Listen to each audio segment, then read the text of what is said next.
Today we discuss what is banking of road, what is angle of banking, and what is the required equation for maximum safety speed of car moving along the horizontal curve road. Now we start our topic with definition of banking of road. तर कशाला म्हणायचं banking of road? The process of raising outer edge of road over its inner edge through certain angle is called as banking of road. तर काल आपण equation पाहिलं होतं maximum safety speed of car moving along the horizontal curve road. Horizontal curve road ह्याचा अर्थ काय की रोडची बाहेरची बाजू आणि आतली बाजू ह्या दोन्ही सेम लेवलला असतात. पण बँकिंग ऑफ रोड ही तिच्यापेक्षा वेगळी आहे. बँकिंग ऑफ रोड म्हणजे काय? रोडची बाहेरची बाजू ही आतल्या बाजूपेक्षा काही अँगलनी किंवा काही हाईटनी उंचावलेली असते. त्या प्रोसेसला म्हणायचं बँकिंग ऑफ रोड. अशी प्रोसेस जिच्यामध्ये रोडची बाहेरची बाजू outer edge of road is raised म्हणजे काय? उंचावणे, वाढवणे.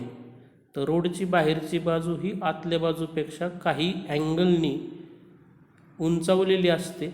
त्या प्रोसेसला म्हणायचं banking of road. Now next is angle of banking. तर अँगल ऑफ बँकिंग ह्याचा अर्थ काय? रोडची बाहेरची बाजू आणि आतली बाजू ह्यांच्यामध्ये जो अँगल असतो त्याला म्हणायचं अँगल ऑफ बँकिंग. इथं आपण थिटा दाखवला आहे पहा. हा जो थिटा आहे इथला, तर हा थिटा म्हणजे काय आहे? Banking of angle of banking आहे. म्हणजे रोडची बाहेरची बाजू आणि आतली बाजू ह्यांच्यामध्ये जो अँगल तयार केलेला असतो त्याला अँगल ऑफ बँकिंग म्हणायचं. डेफिनेशन काय आहे? Angle made by surface of road. Surface of road म्हणजेच आउटर सरफेस, बाहेरची बाजू रोडची, with horizontal road. Horizontal road ह्याचा अर्थ इन्नर साईड ऑफ रोड. तर बाहेरची बाजू आणि आतली बाजू ह्यांच्यामधला जो अँगल आहे त्याला म्हणायचं अँगल ऑफ बँकिंग. तर ह्याच्यासाठी सुद्धा आपण इक्वेशन ऑब्टेन करणार आहोत. तर फिगरमध्ये काय दाखवलं आहे? रोडची बाहेरची बाजू दाखवलेली आहे ज्याच्यावर कोणतंही व्हेकल, कार असेल, टू व्हीलर असेल, कोणतंही व्हेकल असेल जे बाहेरच्या बाजूने चालू आहे रोडच्या, त्यालाच आपण आउटर सरफेस ऑफ रोड म्हणतो. तर व्हेकल दाखवलं आहे. व्हेकलचं जे काय वेट आहे ते डाऊनवर्ड डायरेक्शनने एक्झर्ट होतं आहे असं दाखवतो आहे. आणि जी नॉर्मल रिॲक्शन आहे, जेवढं वेट असतं तेवढीच नॉर्मल रिॲक्शन असते. तर ती नॉर्मल रिॲक्शन जी एननी दाखवलेली आहे ती रोडला परपेंडिक्युलर आहे. ठीक आहे. Consider M is mass of vehicle, M G is weight of vehicle and this weight is always acting in downward direction. N represent normal reaction which is perpendicular to the surface of road. A is equal to V square upon R which represent centripetal acceleration. आणि तेच acceleration आपण फोर्समध्ये use केलं तर force is equal to काय असतं? Mass into acceleration. म्हणजेच M V square upon R is centripetal force. तर road surface आणि टायर ऑफ व्हेकल तर ह्यांच्यामध्ये जे काय फ्रिक्शन असतं ते आपण एफनी दाखवतो आहे. तर एफ काय रिप्रेझेंट करतो आहे? Force of friction between surface of road and surface of tyre. ह्या एफचे परत दोन कॉम्पोनंट आहेत, F sine theta and F cos theta. F sine theta is vertical component and F cos theta is horizontal component. जसे एफचे दोन component आहेत तसे एनचे सुद्धा दोन कॉम्पोनंट आहेत, N sine theta and N cos theta.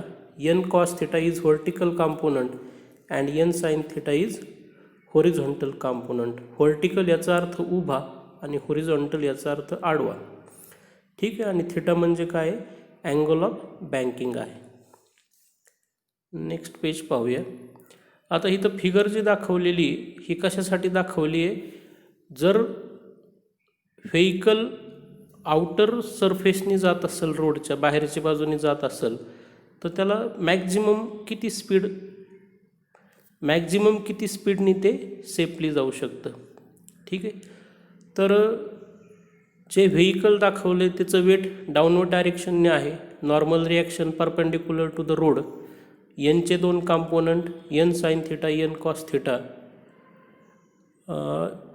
F S दाखवले force of friction जे tyre आणि रोडमध्ये असतं, त्याचे दोन कॉम्पोनंट दाखवलेत, एफ एस साइन थिटा आणि एफ एस कॉस थिटा. तर तिथं काय म्हणलं आहे पहा, consider vehicle of mass M moving with velocity V along the banked road at angle theta. म्हणजे थिटा हा अँगल ऑफ बँकिंग आहे, व्ही म्हणजे व्हेलॉसिटी आहे. ठीक आहे. आता व्हेकल कुठेही जरी असलं तरी त्याच्यावर दोन फोर्स ॲक्ट होत असतात. Two types of forces act on vehicle. First कोणतं, weight M G act vertical downward, and second normal reaction that is N in upward direction which is perpendicular to the banked road. आता ह्या normal रिॲक्शनचे दोन component आहेत, N cos theta N sine theta.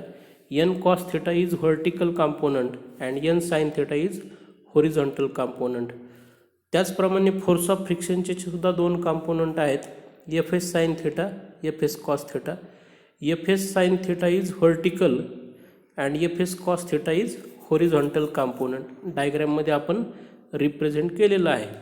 तर ह्या फिगरवरून आपल्या काय लक्षात येते की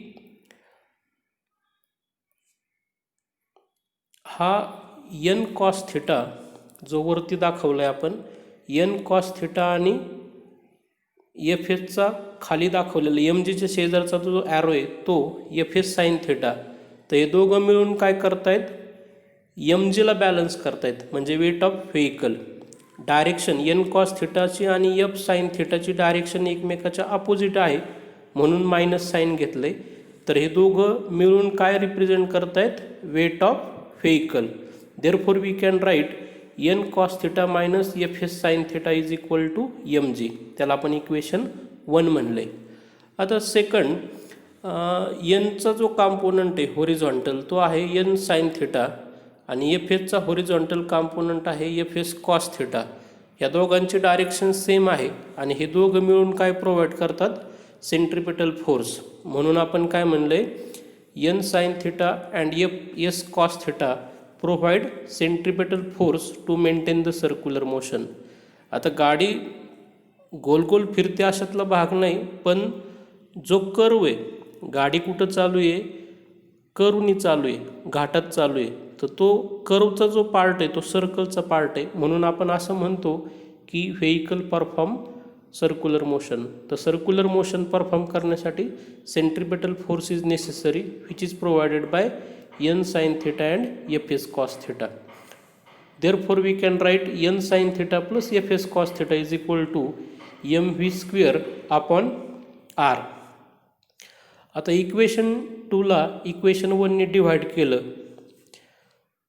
तर आपल्याला नेक्स्ट इक्वेशन मिळेल. त्याच्यामध्ये एम एम कॅन्सल होईल, व्ही स्क्वेअर अपॉन आर जी राहील. आता ह्या इक्वेशनमध्ये लेफ्ट हँड साईडला जेवढे काही 4 फॅक्टर आहेत त्या प्रत्येकाला एन एस कॉस थिटानी डिव्हाइड केलं. डिव्हाइड करून आपल्याला नेक्स्ट 2 इक्वेशन मिळतील. त्याच्यामध्ये एफ एस अपॉन एन म्हणजे काय, म्यू एस आहे. आपण कालच्या लेक्चरमध्ये coefficient of static friction define केलं होता. तर कोइफिशियंट ऑफ स्टॅटिक फ्रिक्शनची आपण डेफिनेशन काय सांगितली आहे, the ratio of force of friction to the normal reaction is called as coefficient of static friction. तर ह्या इक्वेशनमध्ये आपण एफ एस अपॉन एनच्या ऐवजी काय सिम्बल वापरतोय, म्यू एस वापरतोय. त्याच्यामुळं आपल्याला काय इक्वेशन मिळालं, tan theta plus mu S divide by 1 minus mu S tan theta is equal to V square upon R G. आपल्याला व्हॅलॉसिटीसाठी इक्वेशन पाहिजे म्हणून V square is equal to R G in bracket tan theta plus mu S divide by 1 minus mu S tan theta. Square root घेतला, आपल्याला हे equation मिळालं. आता ह्याच्यामध्ये जर थिटा 45 किंवा 45पेक्षा ग्रेटर असेल तर व्हॅलॉसिटी इन्फिनिटी राहील. आता ह्याच इक्वेशनमध्ये आपण शेवटचं जे इक्वेशन लिहिलेलं आहे ह्या पेजवर, त्याच्यामध्ये जर म्यू एस 0 ठेवला, कोएफिशियंट ऑफ स्टॅटिक फ्रिक्शन जर 0 ठेवलं, तर जिथं जिथं म्यू एस फॅक्टर आहे ते 0 होईल. म्हणजेच आपल्याला काय मिळेल, V is equal to √RG tan theta. तर हे इक्वेशन कशासाठी आहे, maximum velocity, maximum safety speed of vehicle at which vehicle can be move safely at banked road. म्हणजे जास्तीत जास्त ह्या व्हॅलॉसिटीने ते व्हेकल सुरक्षित त्या रोडने जाऊ शकतं. ह्याच्यापेक्षा जर स्पीड वाढवलं तर ॲक्सिडंट हा 100% ठरलेला आहे. ठीक आहे, म्हणजे कमीत हे जास्तीत जास्त एवढ्या स्पीडने आपण जाऊ शकतो, ह्याच्यापेक्षा कमी स्पीड असेल तरी चालू शकतं. ठीक आहे, तर काय म्हणलं आहे आपण, this is equation for maximum safety speed of vehicle at which vehicle can be safely move at the banked road. आता परत स्क्वेअर केला ह्या इक्वेशनचा, इक्वेशन 3चा स्क्वेअर केला तर काय मिळेल, v² is equal to RG tan theta. Tan theta पलीकडं घेतला किंवा तर आहे तिथंच ठेवला, RG पलीकडे नेला. Tan theta is equal to v² upon RG. Therefore theta is equal to tan inverse v² upon RG.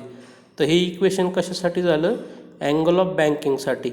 एक्झाममध्ये तुम्हाला एक तर अँगल ऑफ बँकिंगसाठी इक्वेशन विचारतात किंवा मॅक्झिमम स्पीडसाठी इक्वेशन विचारतात, जे इक्वेशन 3नी दाखवलं आहे. ठीक आहे, किंवा असं पण विचारतात इक्वेशन 3नुसार की show that velocity maximum safety speed does not depends upon mass of vehicle. Equation 3मध्ये यम कुठं आलेलं नाही, मास ऑफ व्हेकल. त्याच्यामुळं आपण असंही म्हणू शकतो की maximum velocity does not depends upon any vehicle, mass of vehicle. जे 2 व्हीलरला लिमिट असेल तेच 4 व्हीलरला कोणत्याही असेल. आपण ज्यावेळेस एखाद्या घाटामधून प्रवेश करतो तिथं बोर्ड डिस्प्ले केलेला असतो की ह्या स्पीडने तुम्ही जाऊ शकता, म्हणजे जास्तीत जास्त तेवढ्या स्पीडने जाऊ शकता. त्याच्यापेक्षा जास्त स्पीड वाढवलं तर ॲक्सिडंट हा ठरलेलाच आहे. ठीक आहे, नंतर डेफिनेशनमध्ये थोडा बदल केला आहे. मागाशी डेफिनेशन होती त्याच टाईपमध्ये आहे, फक्त जो काय फोर्स ऑफ फ्रिक्शन आहे त्याची डायरेक्शन चेंज केली. ठीक आहे, आणि त्याचे कॉम्पोनंटची डायरेक्शन चेंज केली. तर त्याच्यानुसार फिगरमध्ये दाखवल्यानुसार हे कशासाठी दिलेलं आहे figure, this is figure for lower speed limit. म्हणजे कमीत कमी किती स्पीड पाहिजे, जास्तीत जास्त आपण पाहिलं, पण कमीत कमी किती स्पीड पाहिजे तुम्हाला तिथून व्यवस्थित पुढं फॉरवर्ड मूव्ह होण्यासाठी. तर फिगरनुसार काय दाखवलं आहे, n cos theta and FS sine theta, ह्या दोघांची डायरेक्शन सेम आहे म्हणून प्लस केलं आहे. तर हे दोघं मिळून काय करतायत, mgला बॅलन्स करतायत, वेट ऑफ व्हेकल. म्हणून आपण काय लिहितो आहे, n cos theta plus FS sine theta balance the weight of vehicle, therefore it is equal to mg. त्याला इक्वेशन 4 म्हणलं आहे. आणि पुढं n साइन थीटा आणि FS कॉस थीटा ह्या दोघांच्या डायरेक्शन एकमेकाच्या एक्झॅक्टली अपोजिट आहेत, आणि हे दोघे मिळून काय प्रोव्हाइड करतात, centripetal force to maintain the circular motion. Therefore we can write n sine theta minus FS cos theta is equal to mv² upon r. mv² upon r म्हणजे काय आहे, सेंट्रिपेटल फोर्सचं इक्वेशन आहे. Now divide equation 5 by equation 4. तर आपल्याला पुढची step मिळेल, त्याच्यामध्ये mm कॅन्सल होईल, v² अपॉन r जे राहील. जे काय लेफ्ट हँड साईडच्या टर्म आहेत 4, त्यातल्या प्रत्येक टर्मला n कॉस थीटाने डिव्हाइड केलं, जसं मागं आपण अप्पर लिमिटसाठी केलं. तर जिथं n आहे ते कॅन्सल होईल, sine theta upon cos theta tan theta येईल. ठीक आहे, त्याच्यानुसार पुढची स्टेप मिळाली. त्यात पुढं काय करायचं आपल्याला, म्यूएसची व्हॅल्यू पुटअप करायची. Mu S is coefficient of static friction which is equal to FS upon n. तर जिथं जिथं FS अपॉन n आहे त्याच्याऐवजी म्यूएस वापरला. पुढचं आपल्याला इक्वेशन मिळेल tan theta minus mu S divide by 1 plus mu S tan theta is equal to V square upon R G. आपल्याला व्हॅलॉसिटीसाठी इक्वेशन लिहायचं आहे. Therefore V square is equal to R G in bracket tan theta minus mu S divide by 1 plus mu S tan theta. Okay, square root घेतला. Square root घेतल्यामुळं काय झालं, V is equal to under square root R G in bracket tan theta minus mu S divide by 1 plus mu S tan theta.